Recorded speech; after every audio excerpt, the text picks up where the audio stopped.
And we can get started. Okay, so my presentation today is on understanding the links between social emotional learning and academic achievement. My name is Essie Sutton, and I'm the Director of Learning Science at Branching Minds. And my research background has really focused on understanding students' social emotional learning and development in classrooms and how different SEL practices and programs influences students' social emotional outcomes as well as their academic outcomes. So this is something that I personally am very interested in and a topic that I'm very excited to talk with you all about today. So for the next just under an hour or so, see how long we end up taking, but we have a few learning objectives. So the first one is to help everyone understand the intersection of SEL behavior and academics in a multi-tiered system of support. The second objective is to unpack some of the research on the relationships among student behavior, social emotional skills, and academic performance. And as part of this objective, I will be sharing some research that we've conducted here at Branching Minds looking at these relationships. And then finally, we want to also identify practical approaches for integrating SEL across all three tiers of instruction. So given what we know about MTSS and the research, how can we use that to inform our educational practices? All right, so before we jump in, I'm interested in collecting some data from all of you just to help understand what your current role is, some of the challenges that you face, where you're at with your MTSS practices will kind of help me guide some of the presentation. So if you want to first go ahead and put in the chat your current role at your district. So, and you can share your district if you want to, or your school. What is your role at your district, school, or organization? That is great. Thank you. Not surprised. We have some interventionists, coordinators, teachers. Awesome. School psychologists. Great. Counselors.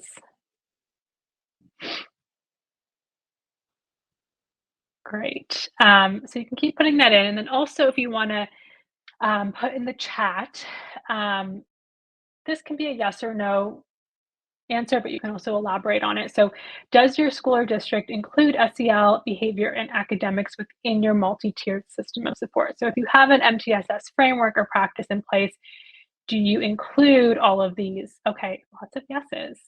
Awesome. That is great to see. So, hopefully, this presentation will help, you know, build on some of those practices. Yes, beginning stages. Awesome.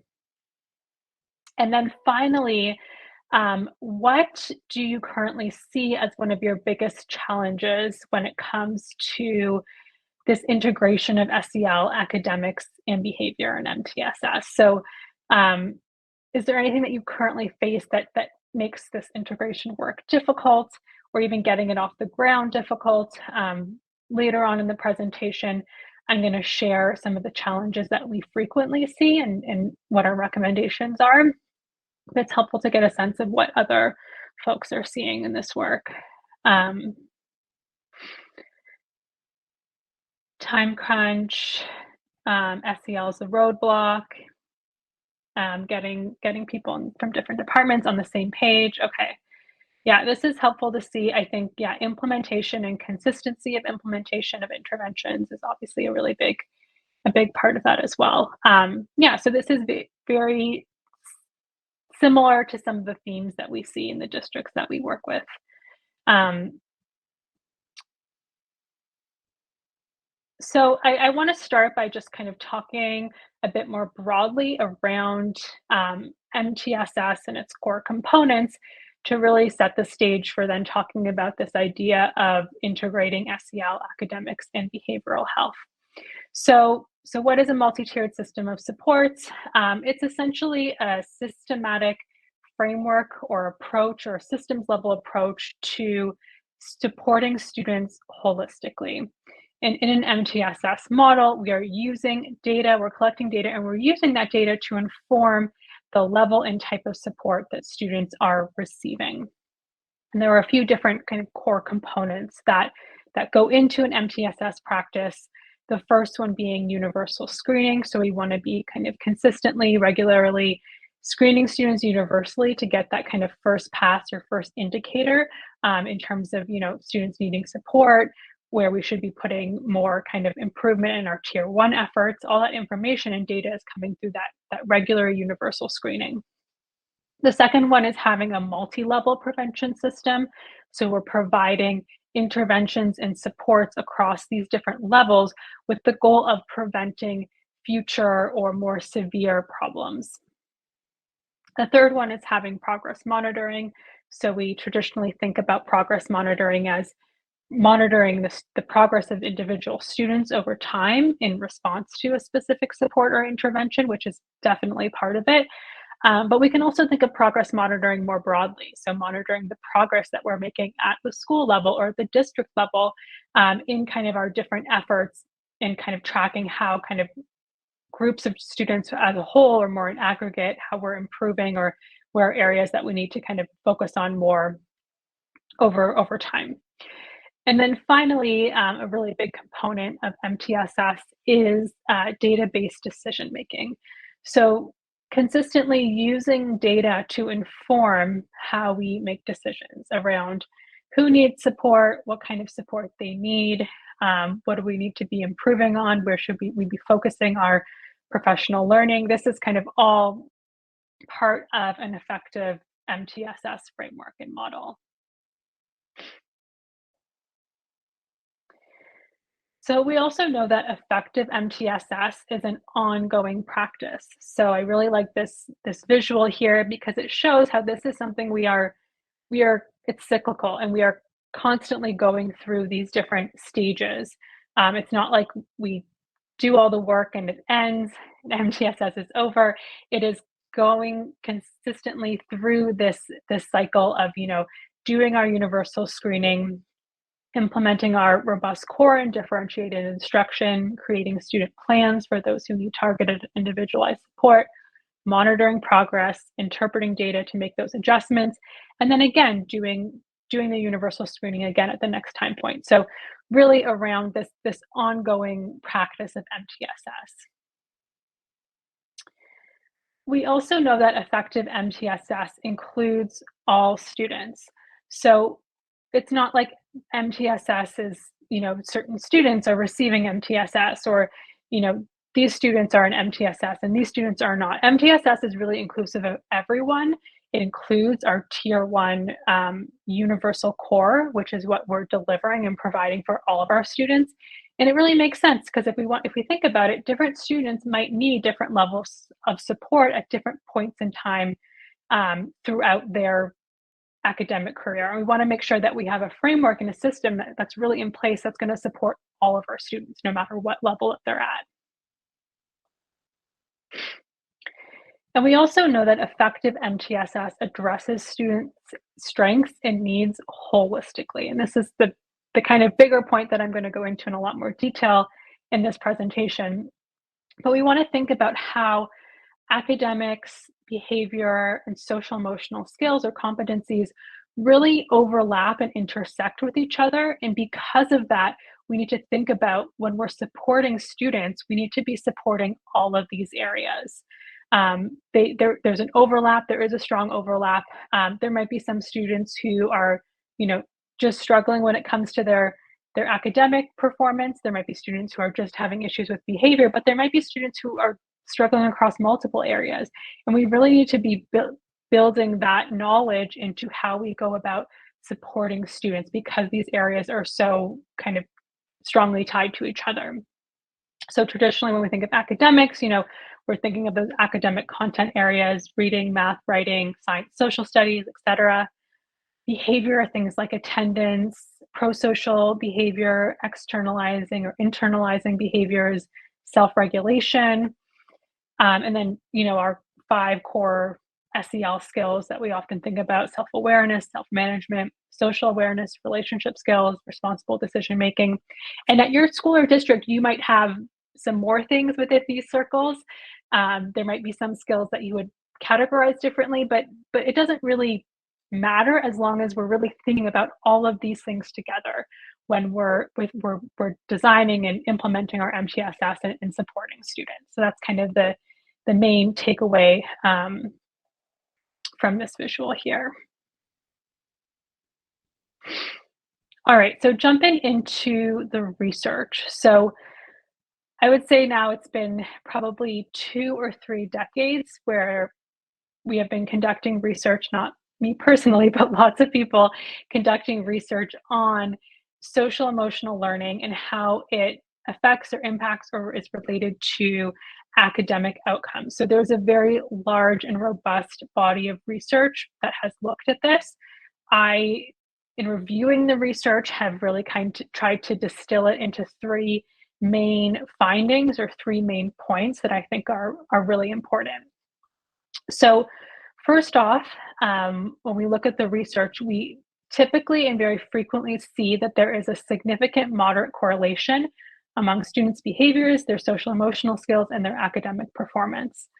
Um, Moderate is still important. It doesn't mean that it's not important because it's not strong. Moderate is significant, and it means that there is this significant overlap. These skills tend to go together. Students who struggle when it comes to their behaviors in schools are also likely to have, issues with academic performance and vice versa. So that's a pretty consistent finding in the field. The second finding is that children's social, emotional, and self-regulation skills early on in development can be predictive of long-term academic and well-being outcomes. So there has been a few longitudinal studies where students are kind of followed over many, many years. And what we see is that there are some early skills, early social, emotional, behavioral skills that are predictive of things like high school graduation, uh, GPA, mental health, even at kind of a later date in time. So these skills can, in a way, kind of have this cascading effect on child development. Whereas if there's no interventions or nothing happens to kind of support the student's behavioral or social emotional needs, it can kind of have this cascading or developmental effect over time. And the third finding is that the implementation of universal SEL programming leads to improvements in students' behaviors and academic performance. So there have been several now meta-analyses, so studies that have looked at a lot of studies together of SEL programs, and when they're implemented effectively, we do see improvements not just in social emotional learning, but also in academic learning. So well implemented SEL does have this impact on students' reading and math achievement.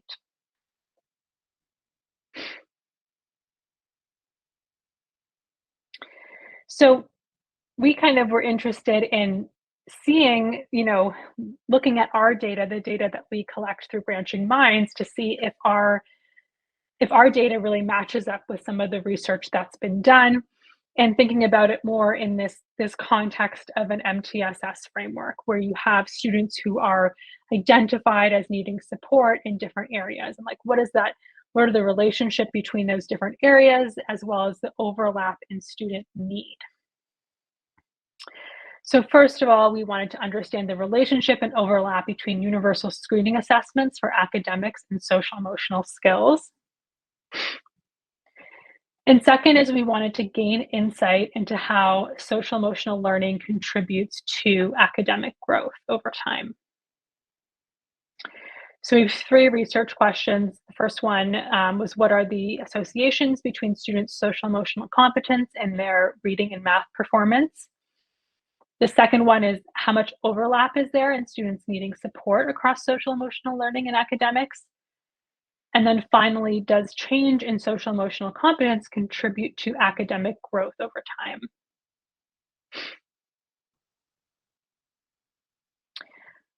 All right, so we conducted this research using two different study samples. The first one was composed of students from grades K to 8 across 3 school districts. So we essentially kind of pulled all the data together. You can see here the demographics of the student population. So half male, more than half Black or African American, 40% white, 18% Hispanic or Latinx. So this was the sample that we looked at to kind of answer those first two research questions.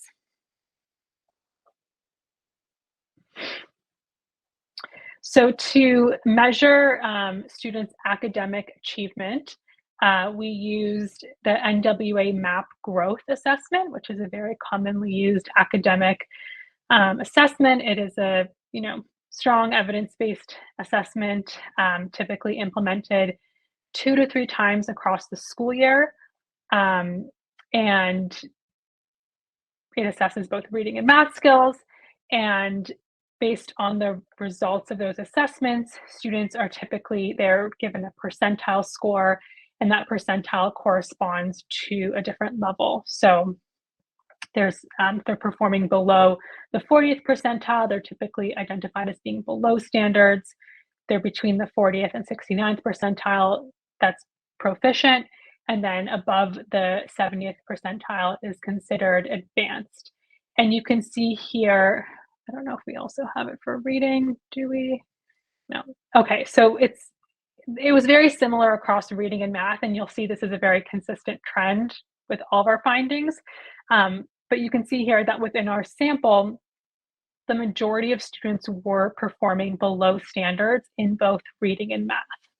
And this data was taken from 2 school years ago. And then we also looked at the results from the DESA Mini, which is a strengths-based SEL screener. It consists of 8 items that classroom teachers report on for each student in their classroom. So teachers will answer questions about different social emotional skills and behaviors that they observe among their students. And based on those results, students are identified or grouped into 3 categories. One is having a strength in their social emotional skills. One is displaying a typical or average level of social emotional skills. And the third one is having a need for additional SEL support or instruction. And you can see here in our sample what the breakdown looked like. So as we would expect, most students are falling in that typical level for their social emotional skills.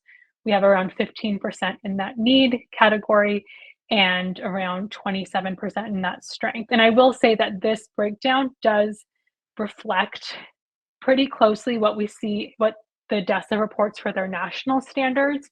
The DESA is a nationally normed assessment, so this is pretty typical breakdown of social emotional skills.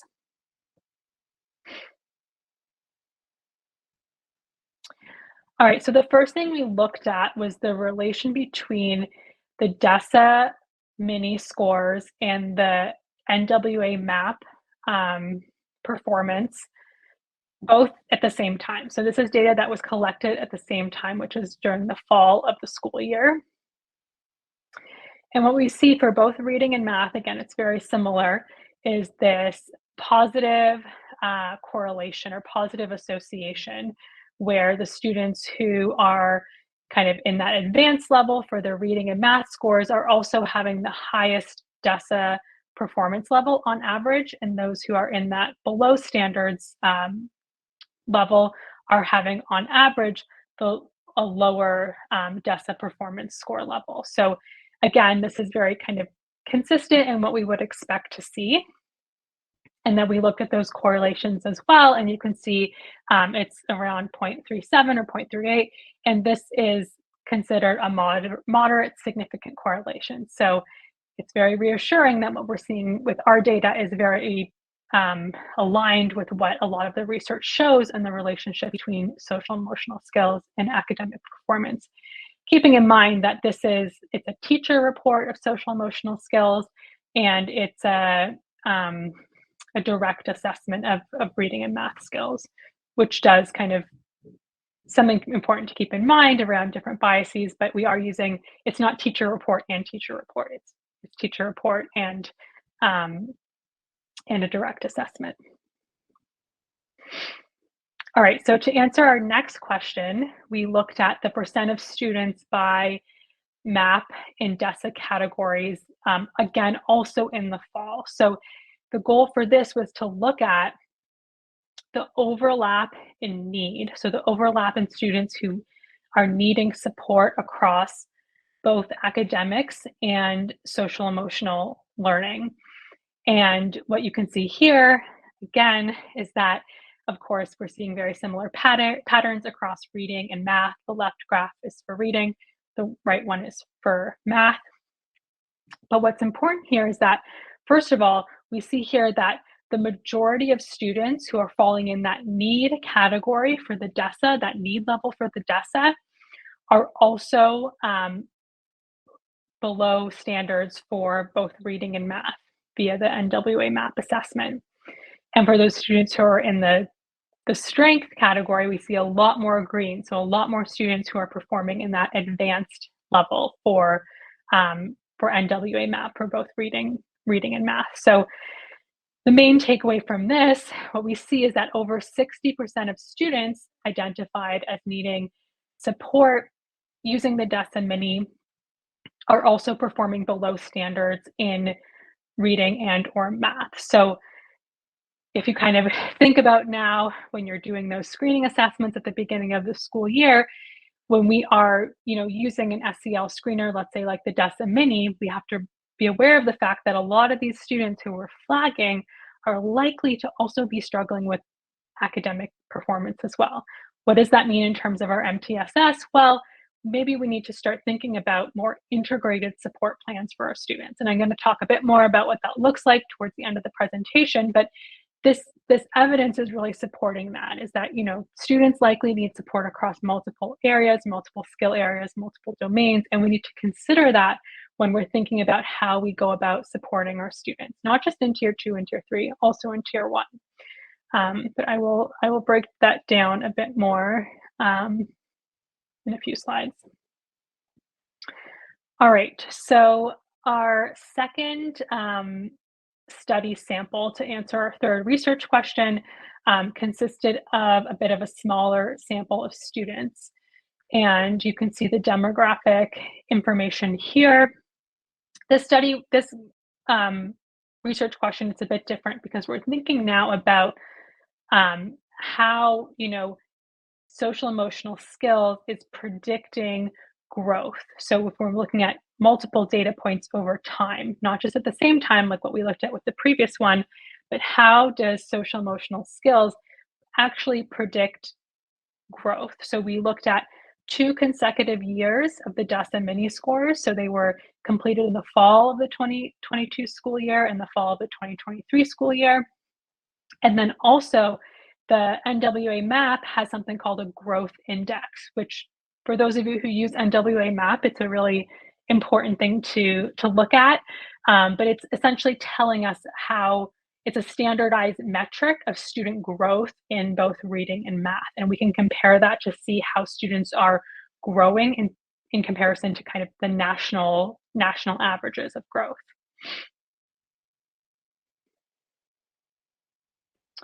All right, so what we saw, or what we see with the data is that, first off, DESA Mini scores significantly predict MAP and reading growth. And this is also true while accounting for DESA Mini scores from the prior school year. So even when we're controlling for that prior year, we still see this significant association between DESA Mini and the growth that students are making across a school year in both reading and math. And secondly, what we see is change in DESA Mini scores positively predict MAP reading and math growth. So when growth in the DESA Mini scores is positive, growth in reading and math performance is also positive. So this is important because now we're actually seeing that when students are making improvements in their social emotional skills over time, we're also seeing improvements or positive growth in their reading and math performance. So this is very new. We just looked at this very recently because we just recently kind of got this more longitudinal or over time data. So there are a few other things we want to dig into. First off, something that we're curious about because we're looking at this across a very large range of grades. We want to understand if there are certain grade levels where this association or this link is a lot stronger than other grade levels. And if you have any thoughts or ideas about that, perhaps it's in the earlier grades, this link is stronger, but in the later grades, it's not, or vice versa. But that's something we're really thinking about because we know that there are so many developmental changes that happen across kindergarten to grade 8. That's like a huge spectrum of development. So we really want to dig into that a bit more to see if we see any differences at the grade level. Also, we only looked at this with one district sample. We want to be able to replicate this and look at this across other districts in other regions and areas or among different kind of demographic groups as well. But there will definitely be a lot more to come in terms of this specific area of research. All right, to summarize, what we see is that students' social emotional skills are positively associated with both reading and math performance. A majority of students in need of SEL support are also in need of targeted support in reading and math. And then finally, students' social emotional competence significantly predicts growth in both reading and math.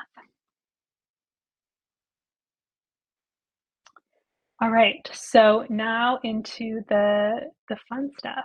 How can we use this information to inform our practice? So I want to kind of take a little bit of a pause here. I know that was a lot of information, a lot of research, but if you want to take a moment and if you want to put in the chat, what is one thing from this research, either the research that I shared or research that you already know kind of coming into this, what is one thing that you could see yourself taking from that research and applying to your practice around MTSS and supporting students holistically across, social emotional behavior and academics?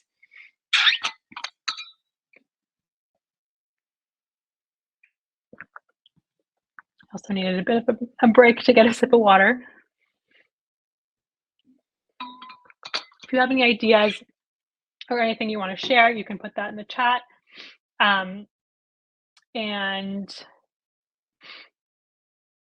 what I kind of see as the important takeaways from this are three main things, which I'm going to go into a bit more detail around both. Oh, I see some people wrote in the comments.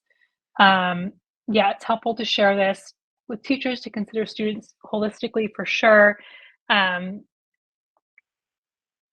Yeah, seeing it correlated so it's not just a standalone data. Yeah, definitely. I think for me at least, seeing the data really does help highlight, how much these things are tied together and how we can't really just focus on one or just focus on the other. Like they really need to be considered together. I think that's a good question, Jessica. Okay, we'll kind of break that down a bit more at the end. All right, so first off, I think that you know, obviously academics and SEL should be integrated across all tier levels of support. How we do this integration, how do we make sure it's effective? That's a whole kind of there's a lot that goes into it, which I'll get into. Also, the results from academic, social, emotional, and behavioral screeners should be leveraged when developing intervention plans for students. And this is something I'll talk more about, but if we're screening students across these different skill areas, we really should be making sure that we're using all this data to inform our intervention practice. And then finally, technology-based tools, programs, and platforms should be used to help educators understand student needs holistically.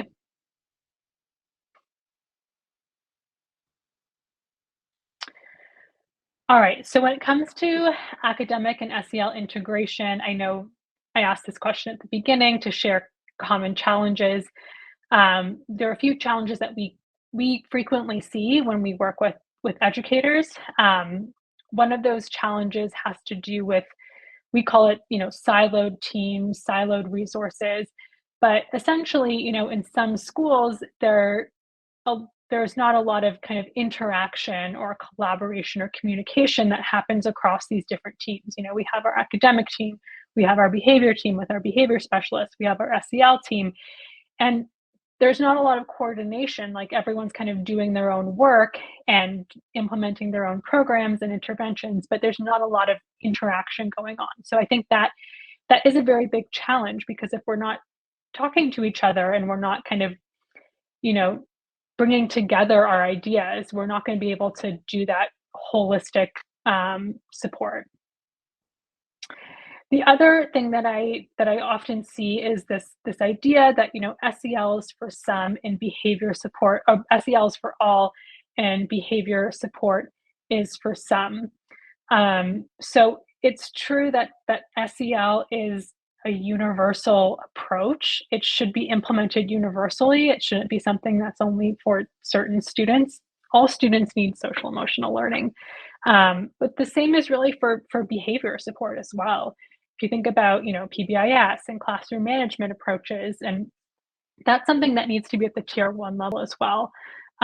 And then we also need to think about how SEL can be used and leveraged within kind of tier two or tier three support plans for students. So instead of just thinking about, all students are getting SEL, but only certain students are getting behavior support, we need to think more about, like, how can we support all of our students across all of these levels in all of these areas.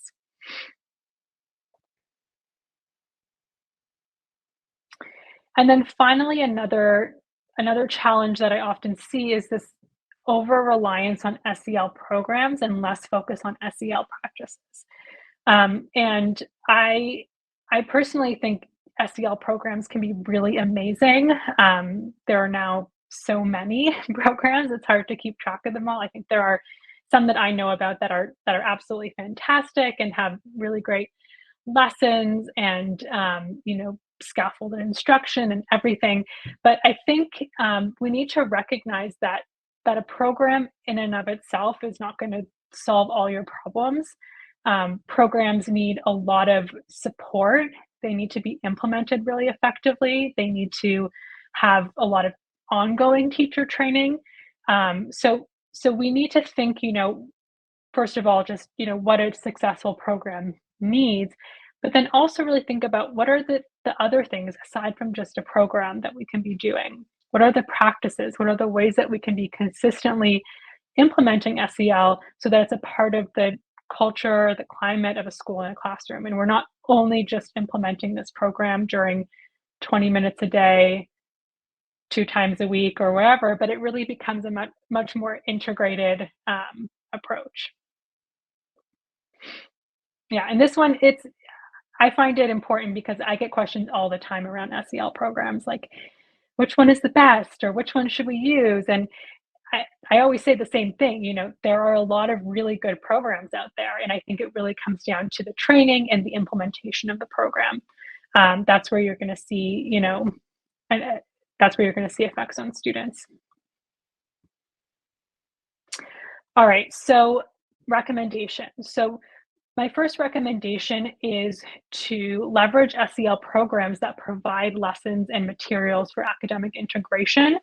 I think this is a really important thing to look for if you're going in that program path and you're trying to find a universal SEL program, is that now a lot of SEL programs are really tying all of their content and material to academic learning and actually giving ideas for how to integrate the SEL concept or skill within their academic instruction. This is something that's really important. I think is so, so, so valuable. And so this is something that I, would advise. Aside from, I wouldn't, there are a few programs that do this. Like, I know, for example, the Random Acts of Kindness program has this whole alignment around, their SEL skills and which common core standard or skill that it ties to. But I think this is really critical because a lot of educators struggle with being able to integrate effectively their social emotional skills outside of just that SEL period or that SEL lesson. The other recommendation is to use everyday practices to help consistently build the SEL muscle. And an example of this is the Harmony SEL program. It's also a free program. If you just Google Harmony SEL, it will come up. And a big part of their program are these things that they call their everyday practices. And they're very brief, 5, maybe 10-minute activities that teachers can do with students every day. Perhaps it's the beginning of the day or the end of the day or both. But it's really about doing these things on a consistent basis to help build the SEL muscle. So you're not, again, just reserving SEL for one period a week, but you are doing work or integrating practices consistently into teaching so that you're constantly kind of practicing those skills or providing opportunities to practice those skills. And then finally, you want to think about how you can use SEL strategies within tier 2 or small group academic lessons. So this really goes back to that finding around that overlap where we see a lot of students who have SEL needs also have academic needs. So if we're setting aside time every week to have these kind of small tier 2 academic group lessons, it makes sense to kind of build in some social emotional strategies or social emotional teaching within those contexts. So examples, things like a think, pair, share activity.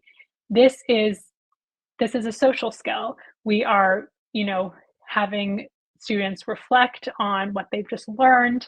We're having them pair up with another student and share their feedback or share what they've learned. This is social emotional learning, and this can be easily integrated into a small group. Things like having a mood meter check-in at the beginning of a small group. This can be done really quickly. How are you feeling today? Where would you place yourself on this mood meter?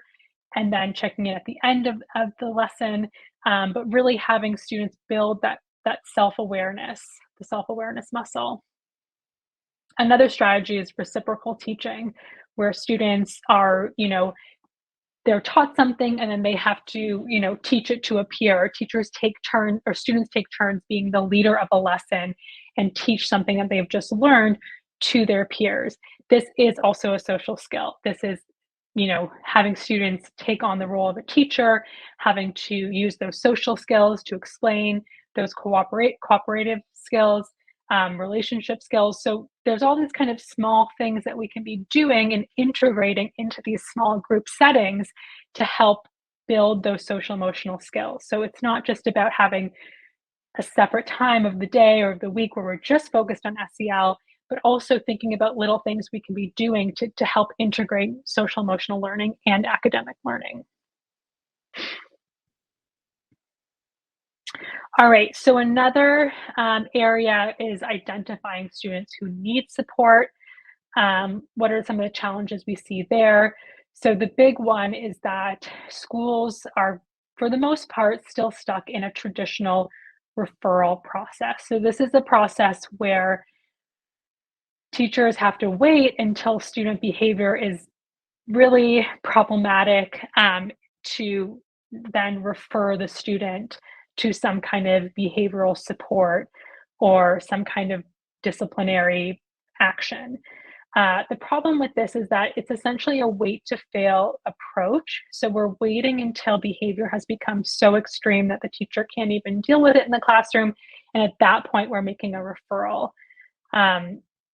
The other issue is that we know from research that referrals are strongly influenced by teacher experience and skill level. So some teachers are more likely to make referrals and some teachers are less likely to make referrals. And we also know that these disciplinary referrals are often biased. So it's been consistently documented in the literature that students of color are more likely to be referred for disciplinary action compared to white students, even when the behaviors exhibited are almost the same.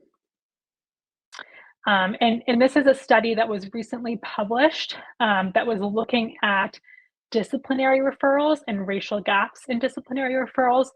And what they found out was with looking at these schools that were in the study is that these gaps in disciplinary referrals was really due to just a small number of teachers. So there were a few teachers at each school that were over referring students of color. And I think this really points to some of those biases that can exist. But also, we need to be um, not relying so much on these teacher referrals, but using more systematic, equitable ways of identifying students. We shouldn't be relying on teacher referrals because teachers make referrals based on many different things. As we see, some teachers are more likely to refer, some teachers are not for different reasons. So we really need to be using a more systematic approach for identifying students.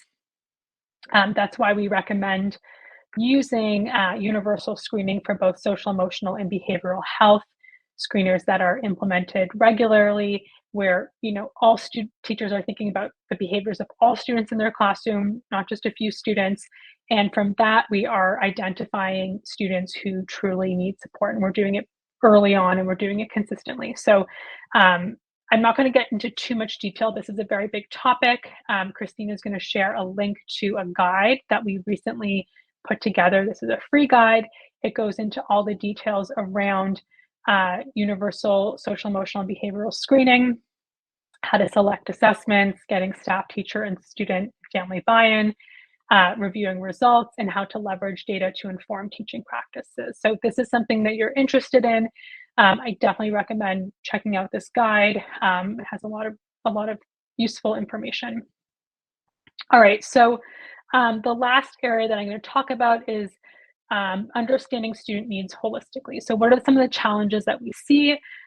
Well, something that is very common now that there are so many different online tools and platforms and data systems, a common challenge is that sometimes the data for these different areas are just in different places. We have one platform that's for academics, one platform that's for SEL.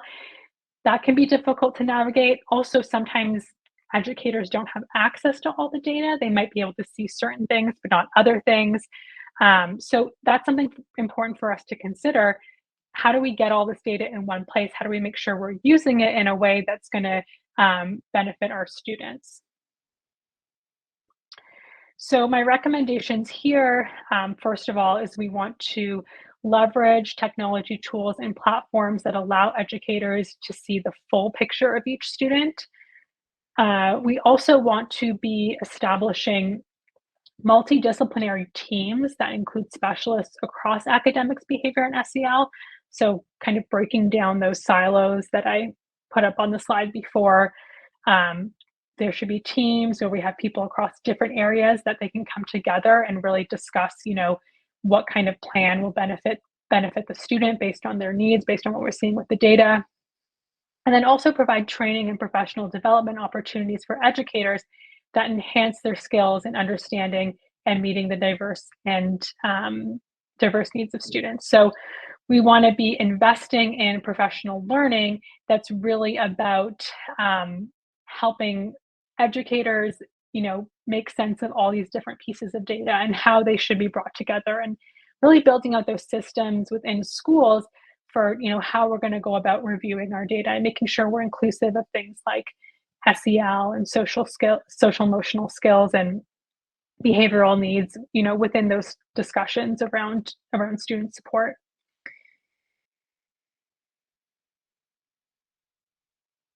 All right, and that's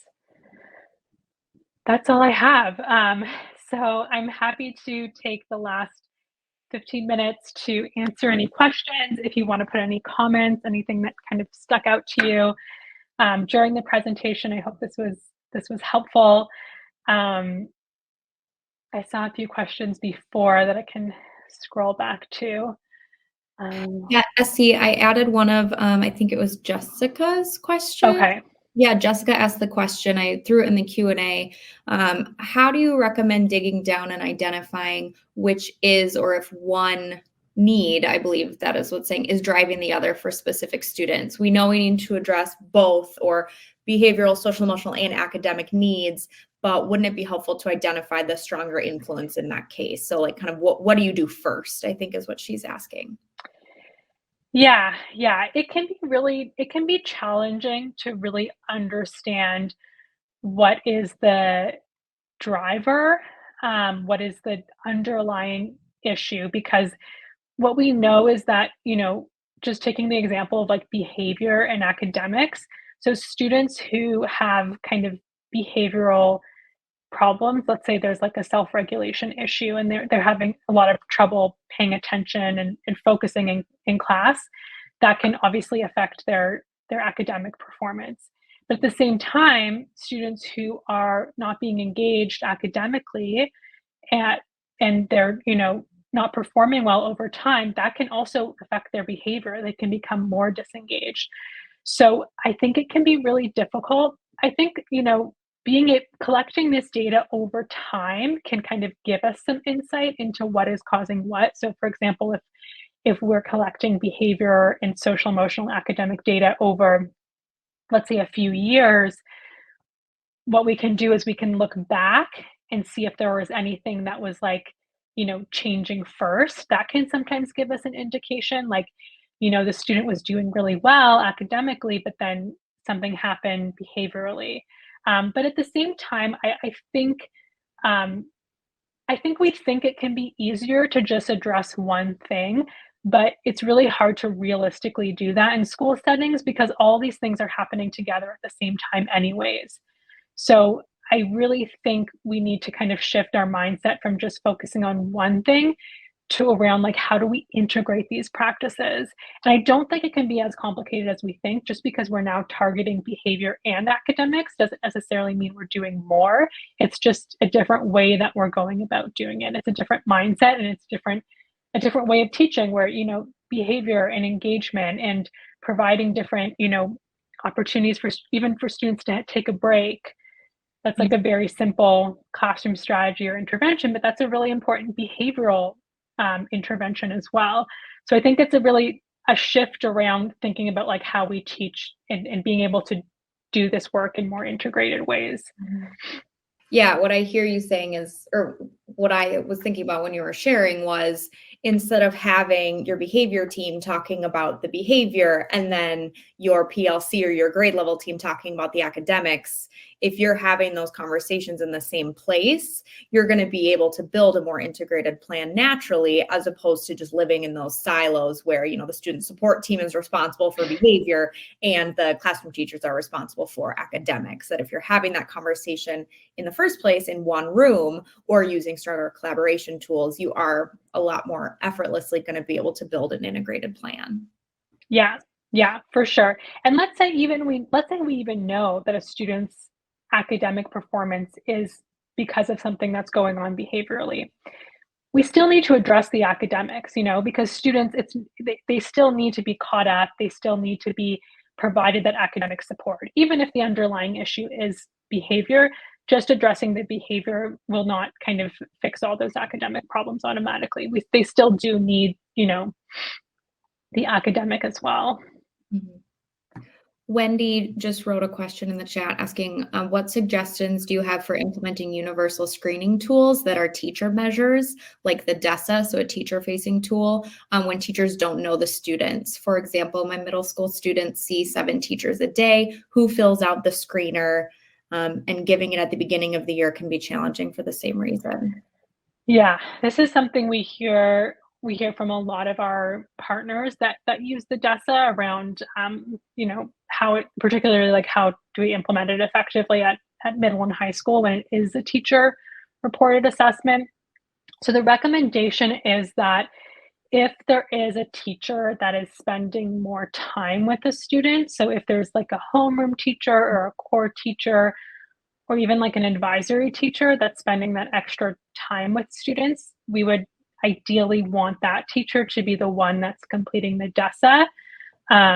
It shouldn't be used until the students have been in the classroom or been in the school for at least 4 weeks. So in some cases, it might be waiting a bit longer. And the other thing is really about the DESA specifically is that there is a DESA training that happens. So all teachers receive a workshop on the DESA before it's implemented. And doing that really early on in the school year is helpful because what you actually learn is you go through those items on the DESA, or teachers are kind of, they preview them, or they can preview them, and then they're primed to actually look for these behaviors in their students. And that's what I think is so great about something like the DESA, is that it's not just an assessment, but it's really priming or training teachers to look for certain behaviors that are important. So I do believe that if you are providing that training to teachers early on in the school year, it can help them be more aware of those social emotional skills. And what they can actually do is they can set up scenarios in their classrooms, or to provide opportunities for students to show those skills. So having students work in small groups, seeing if they're able to kind of cooperate with peers or not. So I think there are different, that kind of training ahead of time can help teachers feel like they have the information they need to effectively complete the assessment for students. We don't expect teachers to just blindly receive an assessment and fill it out for all their students in one day. Like, that training component and that awareness component is really important. And I know Christina has done some of our DESA training, so I don't know if there's anything you want to add to that. Yeah. So from a training perspective, just as a plug, that DESA course is included in the success packages in the MTSS Learning Hub courses. We do also provide that as a consultant-driven session as well. The only other thing I wanted to add, Essie, that I loved about you using that training on the front end is not only does it help teachers complete the DESA, but it also helps teachers shift their mindset to how they're even viewing their students, because the DESA is a strengths-based assessment. Looking in the chat, there are a lot of us that are counselors or interventionists, and we're always trying to find ways to help teachers view behavior from that strengths-based model. And the DESA is a tool that can help drive that professional development for our teachers, in addition to giving us data about the students.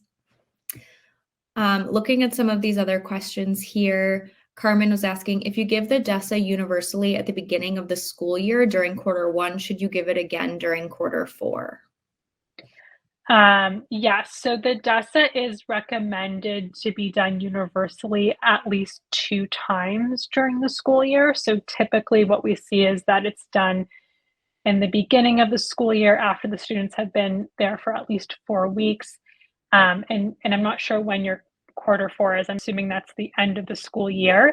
But yes, you want to be doing it again at the end of the school year, but not so close to the end that you don't have time for teachers to like review the data. So you want to be, I would say, maybe sometime during the second or third to last month of the school year. Some districts do a mid-year implementation, which is also totally fine. Some districts just do a mid-year implementation with certain students. So sometimes just those students flagged as having a need will get that mid-year implementation, which is also fine. It's almost like a progress monitoring check-in in the middle of the school year. So that's recommended as well.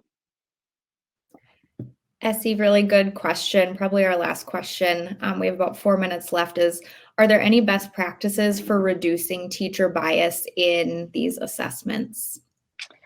Yeah, so I would say training, again, really, really important to really have that training. And it's not a long training. I think it's just an hour, maybe. Yeah, it's an hour. So there needs to be some kind of training that precedes that administration of the assessment to help address some of those biases. I also think there can be other training or professional learning just to address biases as well amongst teachers, being more aware of, what I mentioned before, which is like the disproportionality in behavior or disciplinary referrals. Even having that data at the school and like reviewing that as a team with teachers to say, like, look at the students who were referred, look at the students who weren't. Having more of kind of a, aware of the cultural, implications and, the student population in general. I think there are different ways to kind of make teachers in general more aware of those potential biases. And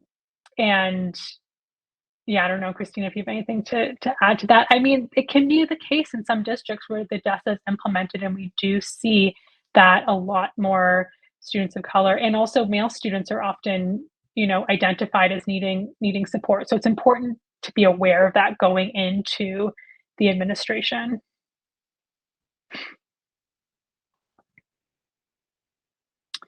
I also did see Wendy asked about middle school. Oh, you answered. Yeah. So the SECA is a self-assessment, and I believe the DESA has a student-facing assessment. I don't know if it's middle school. I think it might just be high school at this point, but yeah, there are. I would recommend the SECA or there are student-facing ones as well.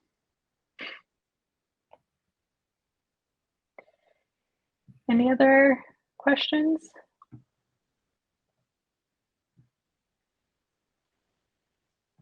All right. Well, I actually do have this slide, which shows all of the places where you can find more about Branching Minds. I know there's a lot more going on today and tomorrow with the summit, but we're always putting out new guides, new blogs, new webinars throughout the whole school year. So if you want to follow us, we have also a resource digest. So if you sign up for it, we'll just email you all the new stuff that comes out.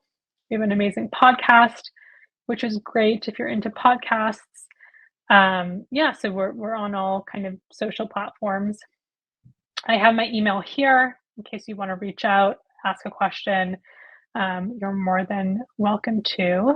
And yeah, thanks everyone for joining. Thanks, Christina. And I hope you enjoy the rest of the summit. I think there's a break now and then a live podcast happening 1:30 and then another round of sessions after that. All right. Thanks, everyone.